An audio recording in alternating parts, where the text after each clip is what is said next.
Hello dears, നമ്മൾ discuss ചെയ്യാൻ പോകുന്നത് 7ാം സ്റ്റാൻഡേർഡിലെ 7ാം ക്ലാസ്സിലെ സാമൂഹ്യ ശാസ്ത്ര കേട്ടോ, സോഷ്യൽ സയൻസ് മലയാളം മീഡിയമാണ്. ആത്യന്തിക വിലയിരുത്തൽ 3ാം ഭാഗം ആനുവൽ ഇവാലുവേഷൻ കേട്ടോ, കൊല്ലവർഷ പരീക്ഷയിലാണ്.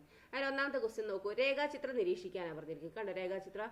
ഈ മനു എന്താണ് വീട്ടിൽ നിന്നും സ്കൂളിലേക്ക് സഞ്ചരിക്കുന്ന രേഖാചിത്രമാണ് കൊടുത്തിരിക്കുന്നത് അല്ലേ. മനു സഞ്ചരിക്കുന്ന ദിക്ക് രേഖപ്പെടുത്താനാണ് പറഞ്ഞിരിക്കുന്നത് അല്ലേ. അപ്പം മോൾക്ക് വടക്ക്, താഴോട്ട് എന്താണ് തെക്ക് അല്ലേ. ഇത് കിഴക്ക്, ഇത് പടിഞ്ഞാറ് അല്ലേ. അത് നിങ്ങൾ പഠിച്ചു വെക്കണം കേട്ടോ. എന്താണ് ഇത് മോള് വടക്ക്, അതിന്റെ നേരെ ഓപ്പോസിറ്റ് എന്താണ് തെക്ക് അല്ലേ. ഇത് തെക്ക്. പിന്നെ ഇതെന്താണ്, ഇത് കിഴക്കാണ് കേട്ടോ. ഇത് കിഴക്ക്. ഇതെന്താണ് ഇപ്പുറത്തുള്ളത് പടിഞ്ഞാറ് കേട്ടോ. ഇത് പടിഞ്ഞാറ്. ഇത് മനസ്സിലാക്കി വെക്കണം ആദ്യം. പിന്നെ എന്താക്കുക, അപ്പൊ നോക്കിയേ, ആദ്യം 1 മുതൽ 2 വരെ എന്താ മനു കിഴക്കോട്ടാ പോകുന്നത് അല്ലെ. ഇനി 2 മുതൽ 3 വരെ അവിടെ ചോദ്യം ചോദിക്കണ്ടേ. 2 മുതൽ 3 വരെ എന്താണ് താഴോട്ടേക്കാണ് അല്ലെ. അപ്പൊ താഴോട്ടേക്ക് വരുമ്പോ എന്താണ് തെക്കാണ് കേട്ടോ. അപ്പൊ അവിടെ എന്താണ് തെക്ക് എന്ന് എഴുതുക അല്ലെ. ഇവിടെ തെക്ക്. നെക്സ്റ്റ് നോക്കൂ, 3 മുതൽ 4 വരെ നോക്കിയാൽ കുട്ടി എങ്ങോട്ടാ പോകുന്നത് കിഴക്കാണ് അല്ലെ. അപ്പൊ ആ ഇത് നോക്കുക കേട്ടോ, ഡയറക്ഷൻ ഇത് കിഴക്ക്. ഇനി എന്താണ് 4 മുതൽ 5 വരെ കുട്ടി എങ്ങോട്ടാ പോകുന്നത് വടക്ക് അല്ലെ. അപ്പൊ വടക്ക് എന്ന് എഴുതുക കേട്ടോ. ഓക്കെ, വടക്ക്. നെക്സ്റ്റ് ക്വസ്റ്റ്യൻ നോക്കുക, എന്താണ് ഭൂപട വായനയ്ക്ക് ആവശ്യമായ ഘടകങ്ങളിൽ ഒന്നാണ് എന്ത് ദിക്ക് അല്ലെ. ഇത് കൂടാതെ മറ്റെന്തൊക്കെ ഘടകങ്ങളാണ് വേണ്ടത്? എന്തൊക്കെ ഘടകങ്ങൾ വേണം? എന്തൊക്കെ വേണ്ടേ? തലക്കെട്ട് വേണം, തോത് വേണം, അക്ഷാംശരേഖ വേണം, രേഖാംശരേഖ വേണം, നിറങ്ങൾ വേണം, ചിഹ്നങ്ങൾ വേണം അല്ലെ. ഇതൊക്കെയാണ് വേണ്ടത് അല്ലെ. ഇതാണ് തലക്കെട്ട്, തോത്, അക്ഷാംശരേഖ, രേഖാംശരേഖ, നിറങ്ങൾ, ചിഹ്നങ്ങൾ. ഇത് ഒക്കെ വേണം അല്ലെ. അപ്പൊ ഇത് ഏതെങ്കിലും 2 എഴുതിയാൽ മതി. നിങ്ങൾക്ക് അറിയുന്നൊക്കെ എഴുതിക്കൊണ്ടു കേട്ടോ. നെക്സ്റ്റ് നോക്കൂ, 3ാമത്തെ ക്വസ്റ്റ്യൻ ആണ് അല്ലെ, 2ാമത്തെ ക്വസ്റ്റ്യൻ അല്ലെ. അതിലെന്താണ്, നൽകിയിരിക്കുന്നവയിൽ നിന്ന് അന്തരീക്ഷ പാളിയും അവയുടെ സവിശേഷതകളും കണ്ടെത്തി പട്ടിക പൂർത്തിയാക്കാനാണ് പറഞ്ഞിരിക്കുന്നത്. നോക്കൂ, അന്തരീക്ഷ പാളി അതിന്റെ സവിശേഷതയാണ് അല്ലെ. അപ്പൊ ഇവിടെ അന്തരീക്ഷ പാളി നിങ്ങൾ എന്താന്ന് എഴുതണം, അതിന്റെ സവിശേഷത പറഞ്ഞിട്ടുണ്ട്. അന്തരീക്ഷത്തിലെ ഏറ്റവും താഴെയുള്ള പാളി അല്ലെ. അന്തരീക്ഷത്തിലെ ഏറ്റവും താഴെയുള്ള പാളി ഏതാ ട്രോപ്പോസ്ഫിയർ അല്ലെ. അപ്പൊ എന്താണ് ഈ ട്രോപ്പോസ്ഫിയർ ആണ് എന്താക്കേണ്ടത്, എ ആയിട്ട് എഴുതേണ്ടത് കേട്ടോ. നെക്സ്റ്റ് നോക്കൂ, ഇവിടെ ബി ആണ് കേട്ടോ. ഇനി ഓർഡറിൽ പോകും നമുക്ക്. ബി ഞാൻ അതിലെ സവിശേഷത പറഞ്ഞിട്ടുണ്ട്. അന്തരീക്ഷത്തിലെ ഏറ്റവും മുകളിലത്തെ പാളിയാണ് അല്ലെ. അതേതാണ് എക്സോസ്ഫിയർ അല്ലെ. അതാണ് ഇത് ബി കേട്ടോ. ഇത് ബി. ഓക്കെ, ഇനി നോക്കൂ, സി ആണ് അല്ലെ. അതിന്റെ സവിശേഷത എഴുതുന്നുണ്ട്. സ്ട്രാറ്റോസ്ഫിയറിന്റെ ഇത് പറയുന്നുണ്ട് അല്ലെ. അപ്പൊ സ്ട്രാറ്റോസ്ഫിയറിന്റെ പ്രത്യേകത എന്താണ് സ്ട്രാറ്റോസ്ഫിയർ തന്നിരിക്കുന്നുണ്ട് അല്ലെ. അതിൽ ഏതാണ് നോക്കുക, ഓസോൺ പാളി സ്ഥിതി ചെയ്യുന്നില്ലേ. അപ്പൊ ഇതാണ് എന്ത് സി കേട്ടോ. ഇത് സി. ഓക്കെ, നെക്സ്റ്റ് ക്വസ്റ്റ്യൻ നോക്കൂ, മനുഷ്യരും മറ്റ് ജീവജാലങ്ങൾക്കും അന്തരീക്ഷം എങ്ങനെയെല്ലാമാണ് പ്രയോജനപ്പെടുന്നത് വിശദമാക്കാനാണ് പറഞ്ഞിരിക്കുന്നത് അല്ലെ. നോക്കി അപ്പൊ എന്താണ് മനുഷ്യരും മറ്റ് ജീവജാലങ്ങൾക്കും അന്തരീക്ഷം എങ്ങനെയെല്ലാമാണ് പ്രയോജനപ്പെടുന്നത്? എന്താണ് അന്തരീക്ഷത്തിലല്ല ഓക്സിജൻ ഉള്ളത്. ഓക്സിജന്, പിന്നെ കാർബൺ ഡൈ ഓക്സൈഡ്, ഇതൊക്കെ നമുക്ക് എന്താണ് പ്രയോജനപ്പെടുന്നുണ്ട് അല്ലെ. അപ്പൊ നമുക്ക് എങ്ങനെ പറയാൻ നോക്കിയ, ജീവജാലങ്ങളുടെ നിലനിൽപ്പിന് ഓക്സിജൻ ഉണ്ട്. സസ്യങ്ങൾക്ക് ആവശ്യമായ എന്താണ് കാർബൺ ഡൈ ഓക്സൈഡ് ലഭിക്കുന്നു അല്ലെ. അങ്ങനെയൊക്കെ നമ്മൾ പഠിച്ചിട്ടുണ്ട്. അതൊക്കെ എഴുതാം കേട്ടോ. നെക്സ്റ്റ് നോക്കൂ, 3ാമത്തെ ചോദ്യം എന്താണ്, ഇവിടെ കേരള തദ്ദേശീയ ഭരണ സ്ഥാപനങ്ങൾ കൊടുത്തിട്ടുണ്ട് അല്ലെ. ഗ്രാമപഞ്ചായത്ത്, മുനിസിപ്പൽ കോർപ്പറേഷൻ, മുനിസിപ്പൽ കൗൺസിൽ, ജില്ലാ പഞ്ചായത്ത്, ബ്ലോക്ക് പഞ്ചായത്ത്. ഈ പദസൂര്യയിലെ വിവരങ്ങൾ ഉൾപ്പെടുത്തി താഴെ നൽകിയിരിക്കുന്ന ആശയ ഭൂപടം പൂർത്തിയാക്കാനാണ് പറഞ്ഞിരിക്കുന്നത് കേട്ടോ. അപ്പൊ എങ്ങനെ നോക്കിയേ, കേരളത്തിലെ തദ്ദേശ സ്വയംഭരണ സ്ഥാപനങ്ങൾ. അപ്പൊ എങ്ങനെ നമുക്ക് ഇതാക്കാം, കേരളത്തിലെ തദ്ദേശ സ്വയംഭരണ സ്ഥാപനങ്ങളാണ് അല്ലെ ഇവിടെ തന്നിരിക്കുന്നത്. അപ്പം ഇവിടെ കേരളത്തിലെ തദ്ദേശ സ്വയംഭരണ സ്ഥാപനങ്ങൾ, അതിലെന്താണ് പഞ്ചായത്തി രാജ് ഉണ്ട്, പിന്നെ അതുപോലെ എന്താണ് നഗരപാലിക സംവിധാനം ഉണ്ട് അല്ലെ. ഈ പഞ്ചായത്തി രാജിൽ എന്തൊക്കെയുണ്ട്, ഗ്രാമപഞ്ചായത്ത് ഉണ്ട്. പിന്നെ ഇതിൽ ഏതൊക്കെയാ നോക്കിയേ, ഗ്രാമപഞ്ചായത്ത് ഉണ്ട്. ഏതൊക്കെയാ ഇങ്ങനെ നമുക്ക് പറയാ, ഈ പഞ്ചായത്തിലെ ഗ്രാമപഞ്ചായത്ത്. പിന്നെ ഏതാ ബ്ലോക്ക് പഞ്ചായത്ത് അല്ലെ. അപ്പൊ ഇവിടെ എന്താക്കണം, ഈ ബ്ലോക്ക് പഞ്ചായത്ത് ഇവിടെ എഴുതണം കേട്ടോ. ബ്ലോക്ക് പഞ്ചായത്ത്. പിന്നെ ജില്ലാ പഞ്ചായത്ത് അല്ലെ, അത് ലാസ്റ്റ് എഴുതുക കേട്ടോ. ഓക്കെ, നോക്കൂ, നഗരപാലിക സംവിധാനത്തിൽ ഏതൊക്കെയാണ്, മുനിസിപ്പൽ ഏതാണ് കൗൺസിൽ അല്ലെ. മുനിസിപ്പൽ കൗൺസിൽ ഇവിടെ എഴുതുക കേട്ടോ. പിന്നെന്താണ് മുനിസിപ്പൽ കോർപ്പറേഷൻ ഇവിടെ ഉണ്ട് അല്ലെ. അപ്പൊ അത് അങ്ങനെ എഴുതണ്ട കേട്ടോ. അപ്പൊ അത് സൂര്യനിൽ നോക്കിയിട്ട് അങ്ങ് എഴുതിയാൽ മതി. നെക്സ്റ്റ് ക്വസ്റ്റ്യൻ നോക്കൂ, പഞ്ചായത്തി രാജ് സംവിധാനത്തിൽ 73ാം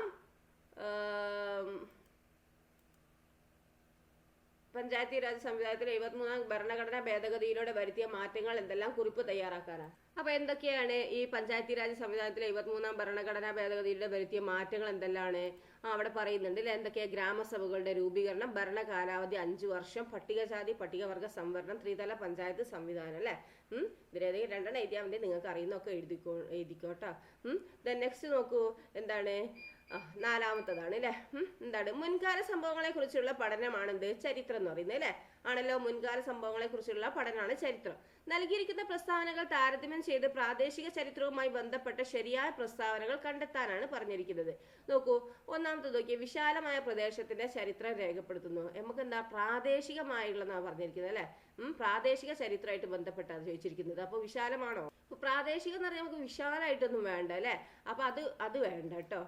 നോക്കൂ, പിന്നെ നമുക്ക് വേണ്ടത് എന്താണ്? പ്രാദേശിക ചരിത്രമായിട്ട് ബന്ധപ്പെട്ടുന്ന കേട്ടോ. ഇനി പ്രാദേശിക ആഘോഷങ്ങളും ആചാരങ്ങളും ഉൾപ്പെട്ട ചരിത്ര രചന, അതൊക്കെ അല്ലെ, അത് വേണം.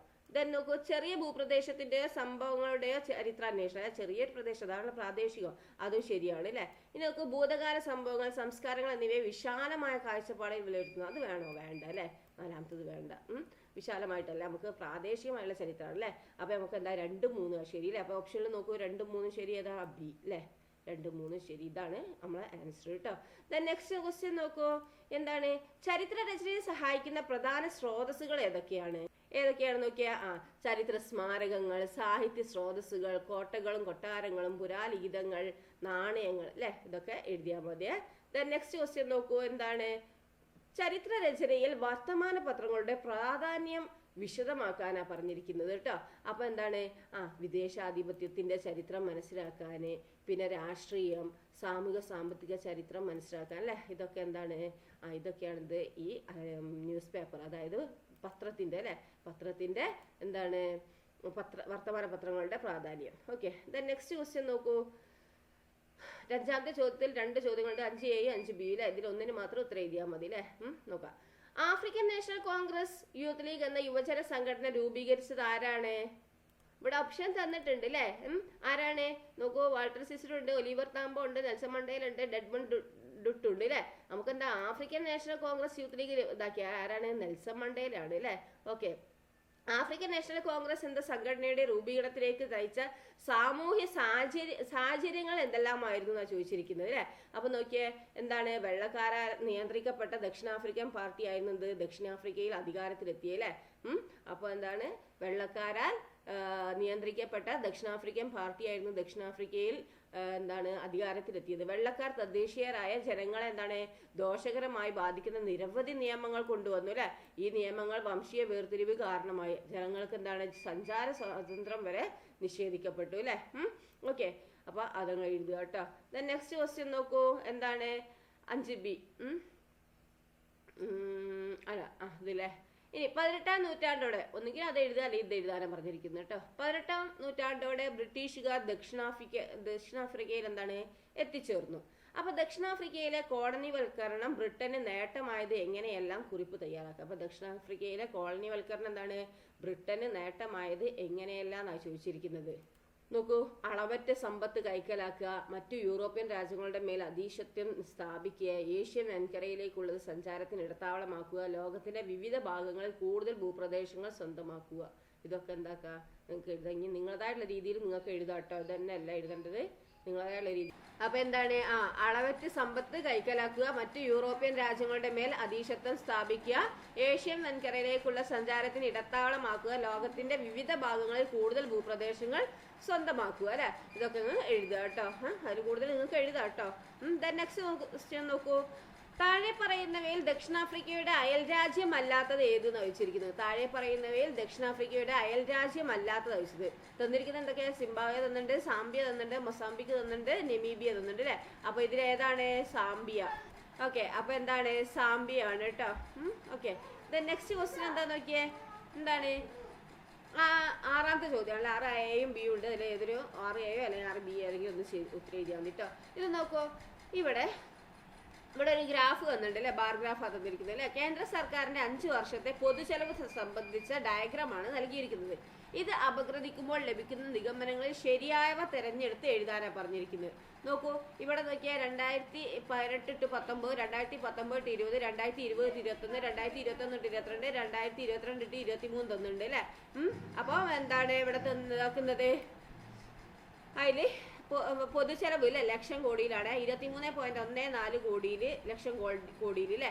അതുപോലെ 2019-20 26 to 67 അല്ലേ, 67. ദെൻ 35.09, 37.93, 41.88 അല്ലേ, ഇത്രയാണ് എന്ത് ഇത് തന്നിരിക്കുന്നത്. പൊതുചെലവ് ലക്ഷം കോടിയിലാണ്. അപ്പൊ ചോദ്യം നോക്കൂ, ഇത് ഈ ഡയഗ്രത്തില് അപഗ്രഥിക്കുമ്പോൾ ലഭിക്കുന്ന നിഗമനങ്ങൾ ഏതൊക്കെയാണെന്ന് ചോദിച്ചു. ശരിയായത് എഴുതുന്നു. അപ്പൊ നോക്കൂ, പൊതുചെലവ് ഓരോ വർഷവും വർദ്ധിച്ചു വരുന്നുണ്ട്. പൊതുചെലവ് ഓരോ വർഷവും വർദ്ധിച്ചു വരുന്നുണ്ട്. അത് 23 ഓരോ വർഷവും അല്ലെ, 26, 35, 37, 40. അപ്പൊ വർദ്ധിച്ചു വരുന്നുണ്ടല്ലോ. ആണ്, അത് ശരിയാണ് അല്ലെ. അപ്പൊ നമ്മൾ എന്താ ചെയ്യേണ്ടത്? ഇത് മൈനസ് ചെയ്യുക കേട്ടോ. 2019-20 എന്താക്കുക, 26.86 മൈനസ് ഈ ഇത് എന്താ 2018-19 മൈനസ് ചെയ്യുക. പിന്നെ 35.09 മൈനസ് 26.87 ചെയ്യുക, 67 അല്ലേ. ദെൻ 30.93 മൈനസ് 35.09 ഇതാ മൈനസ് ചെയ്ത് ഉത്തരം ഇവിടെ കിട്ടി ചെയ്തിട്ടുണ്ട് ഞാൻ. പിന്നെ 41 എത്രയാണ്, 88 അല്ലേ, 88 മൈനസ് പിന്നെ ഇതും 30.93 ഇതും കൂടി മൈനസ് ചെയ്താൽ 3.95 കിട്ടും. ഇതാദ്യം ഇങ്ങനെ മൈനസ് ചെയ്ത് വെക്കുക. അപ്പൊ ഇത് ഓരോന്നും എന്താണ്, ഈ 2019-20 എന്ത് ഇത് രണ്ടും മൈനസ് ചെയ്താൽ കിട്ടുന്ന ഉത്തരമാണ് ഈ 2019-20. ഈ 2020-21 എന്നുള്ളത് കിട്ടേണ്ടത് എന്താണ്, ഈ ഇതും ഈ അതിന്റെ മുന്നത്തെ വർഷം കൂടി മൈനസ് ചെയ്താലാണ് കിട്ടുക. അതുപോലെ 2021-22 ഇതും അതിന്റെ മുന്നുള്ള വർഷത്തിലും മൈനസ് ചെയ്താലാണ് ഇത് കിട്ടുക. ദെൻ 2022-23 കിട്ടേണ്ടത് എന്താണ്, ഈ വർഷത്തും അതിന്റെ മുന്നത്തെ വർഷത്തും കൂടി മൈനസ് ചെയ്താലാണ് ഇത് കിട്ടുക. അപ്പൊ നമ്മളിങ്ങനെ ആദ്യം ചെയ്ത് വെക്കുക. ഇനി ഓരോ ചോദ്യം നോക്കുക. അപ്പൊ പൊതുചെലവ് ഓരോ വർഷവും വർദ്ധിച്ചു വരുന്നുണ്ട് അല്ലേ, കൂടി എന്നല്ലേ വരുന്നത്. ദെൻ നെക്സ്റ്റ് നോക്കൂ, ശരിയാണ്.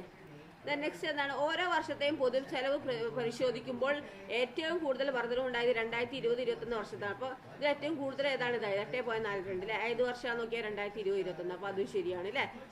ദെൻ നെക്സ്റ്റ് നോക്കൂ, ഓരോ വർഷവും പൊതുചെലവിന്റെ വർധനവ് തുല്യമാണോ? വർദ്ധിച്ചു വരുന്നുണ്ട്, പക്ഷെ വർധനവ് തുല്യമാണോ? അല്ല അല്ലേ. അപ്പോൾ ഇത് തെറ്റാണ് കേട്ടോ. സി തെറ്റാണ്. ദെൻ നെക്സ്റ്റ്, പൊതുചെലവിന്റെ വർധനവിൽ ഏറ്റവും കുറവുണ്ടായത് 2021-22 വർഷത്തിൽ. അപ്പോൾ വർധന ഏറ്റവും കുറവുണ്ടായത് ഏതാണ്, 2021-22. ഇതിൽ ഏറ്റവും കുറവ് ഏതാണ്, ഇതിൽ കുറവ് 2.84, അത് 21-22 അല്ലേ. അപ്പോൾ അതും ശരിയാണ് അല്ലേ. അപ്പോൾ ഡി അല്ലേ. അപ്പോൾ എയും ബിയും ഡിയും ശരിയാണ്. ഇനി ഈയിലൊരു ചോദ്യം കൂടി പറയുന്നുണ്ട്, ഓരോ വർഷത്തെയും പൊതുചെലവ് പരിശോധിക്കുമ്പോൾ ഏറ്റവും കുറവ് ഇതിലേതാ, കുറവ് ഏതാ നോക്കൂ, കുറവ്. അപ്പൊ നമ്മളിത് എന്താണ് ശരി, എയും ബിയും ഡിയും ആണ് ശരി കേട്ടോ. ഓക്കെ, എയും ബിയും ഡി ആണ് ശരി. പിന്നെ 2020-21 വർഷത്തിൽ നടത്തിയ കുറവ് അത് തെറ്റാണ് അല്ലേ. നമുക്ക് എന്താണ് 2021-22 ആണ് ശരി കേട്ടോ. അപ്പൊ എയും ബിയും ഡി ആണ് ശരി കേട്ടോ. ഓക്കെ, നെക്സ്റ്റ്, പ്രത്യക്ഷ നികുതിയും പരോക്ഷ നികുതിയും തമ്മിലുള്ള വ്യത്യാസം ഉദാഹരണ സഹിതം വ്യക്തമാക്കാനാണ് പറഞ്ഞിരിക്കുന്നത് കേട്ടോ. അപ്പൊ പ്രത്യക്ഷ ഇതും എന്താണ്, പരോക്ഷ നികുതി എന്താണ് തമ്മിലുള്ള വ്യത്യാസം ഉദാഹരണ സഹിതം വ്യക്തമാക്കുക. അപ്പൊ നമുക്ക് എങ്ങനെ എഴുതാൻ നോക്കൂ. നികുതി ആരിലാണോ ചുമത്തിയിരിക്കുന്നത്, അതേപോലെ ടെക്സ്റ്റിലുണ്ട് കേട്ടോ, അത് പഠിക്കുക കേട്ടോ. നികുതി ആരിലെ പേരിലാണോ ചുമത്തിയിരിക്കുന്ന ആ വ്യക്തി തന്നെ എന്താണ് കൊടുക്കുന്നതാണെന്ത്, പ്രത്യക്ഷ നികുതി അല്ലെ. പ്രത്യക്ഷ നികുതി ഉദാഹരണം ആദായ നികുതിയും. എന്നാൽ ഒരാളുടെ മേൽ ചുമത്തപ്പെടുന്ന നികുതി ഭാഗികമായ പൂർണ്ണമായ മറ്റൊരാൾക്ക് വേണ്ടി നൽകേണ്ടി വരുന്നതാണെന്ത്, പരോക്ഷ നികുതി അല്ലെ. പഠിക്കുക. ഉദാഹരണം വിൽപ്പന നികുതി കേട്ടോ, ബിൽഡിംഗ് നികുതി ഒക്കെ പറയാം. നെക്സ്റ്റ് നോക്കൂ, എന്താണ് അടുത്ത ക്വസ്റ്റ്യന്. അല്ലെങ്കിൽ നെക്സ്റ്റ് നോക്കൂ, പൊതുവരുമാനം, പൊതുചെലവ്, പൊതുകടം എന്നിവയെ സംബന്ധിക്കുന്ന സമഗ്രമായ സർക്കാർ നയമാണ്. ഇതിലേതാണ് ധനനയം ആണോ, ധനനയാണോ ആണില്ലേ. പൊതുവരുമാനം, പൊതുചെലവ്, പൊതുകടം എന്നിവയെ സംബന്ധിക്കുന്ന സമഗ്രമായ സർക്കാർ നയമാണ് എന്ത്, ധനനയം കേട്ടോ. നെക്സ്റ്റ് ക്വസ്റ്റ്യൻ നോക്കൂ, വികസന ചെലവ്, വികസനേതര ചെലവ് എന്നിവയെ താരതമ്യം ചെയ്ത് ഒരു കുറിപ്പ് തയ്യാറാക്കാനാണ് പറഞ്ഞിരിക്കുന്നത്. എന്താണ് വികസന ചെലവ് എന്ന് പറയുന്നത്? വികസന ചെലവ് രാജ്യത്തിന്റെ സാമ്പത്തികവും സാമൂഹികവുമായ വികസനവുമായി നേരിട്ട് ബന്ധപ്പെട്ടിരിക്കുന്ന റോഡ്, പാലം, തുറമുഖ നിർമ്മാണം അല്ലെ. വികസനേതര ചെലവ് ഏതാണ്? രാജ്യ താല്പര്യത്തിനും പൊതുസേവനങ്ങൾക്കുമായി സർക്കാർ നിരന്തരം വഹിക്കുന്ന ചെലവ്. പ്രതിരോധം, പരീക്ഷ, പെൻഷൻ തുടങ്ങിയവയുള്ള ചെലവാണ് കേട്ടോ. ഓക്കെ, ഇതൊക്കെയാണ് എഴുതേണ്ടത്. അതിലും കൂടുതൽ നിങ്ങൾക്ക് എഴുതാട്ടോ, അതുള്ളതിലും കൂടുതൽ നിങ്ങൾക്ക് എഴുതിയാലും എന്താണ് നിങ്ങൾക്ക് നിങ്ങളായിട്ടുള്ള രീതി എഴുതുക കേട്ടോ. അപ്പൊ ഇത്രയും നിങ്ങളെ ക്വസ്റ്റ്യൻ പേപ്പർ കിട്ടും. അപ്പൊ നന്നായി പഠിക്കണം കേട്ടോ. ഇതൊക്കെ ഉള്ളിൽ നിന്നുള്ള ക്വസ്റ്റ്യൻസ് ഒക്കെ വരുന്നുണ്ട് അല്ലേ. അപ്പൊ ക്വസ്റ്റ്യൻ ടെക്സ്റ്റ് നന്നായി മനസ്സിലാക്കിയാലും നിങ്ങൾക്ക് ഓരോന്ന് ആൻസർ ചെയ്യാൻ കഴിയുള്ളൂ. അപ്പൊ നിങ്ങൾ നന്നായി പഠിക്കുക, നന്നായി ആൻസർ ചെയ്യുക കേട്ടോ. All the best. Okay, thank you.